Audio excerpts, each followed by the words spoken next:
I've been talking a lot about income, and we all want that first phase of income. When I got out of college, I was making $29,000 a year, and my goal there in St. Louis, Missouri, I was like, "Hey, I'm just trying to get to 50." Well, I learned that in Missouri, in St. Louis, it took about 2.5 years in your career to get to $50,000, and that would have been everything.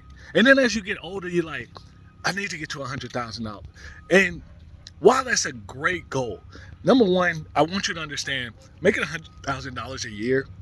Once you make that, you'll realize that it's really only about $6,800 a month. It's $8,333 a month gross. Most people probably take somewhere around 6,800 to 7,000 take home. Still not a bad income.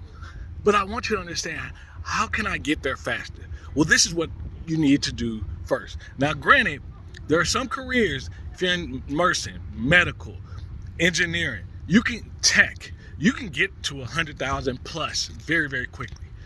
But I want you to know a vast majority, when I say a vast majority of people, I'm talking about 92% of people will never make $100,000 until they get to the end of their career. Most people don't do that. That's not normal.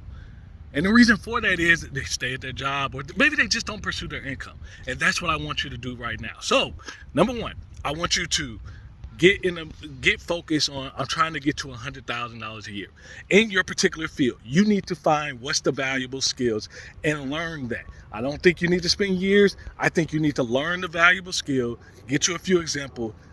That takes you to number two, job hop, switch jobs. Most people, if you never switch job, you earn on average 50% less than people who don't switch job, who stay at their job all the time. So you have to switch job. That's number two. Number three, when you do switch job, you have to negotiate. You have to get the money up front. Just like in home buying, you make money on the buy.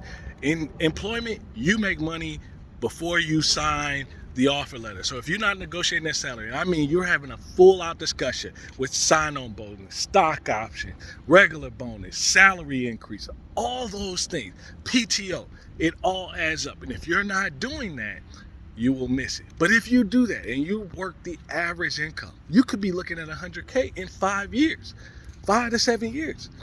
It's not hard, but are you willing to make those changes? Let me know in the comments.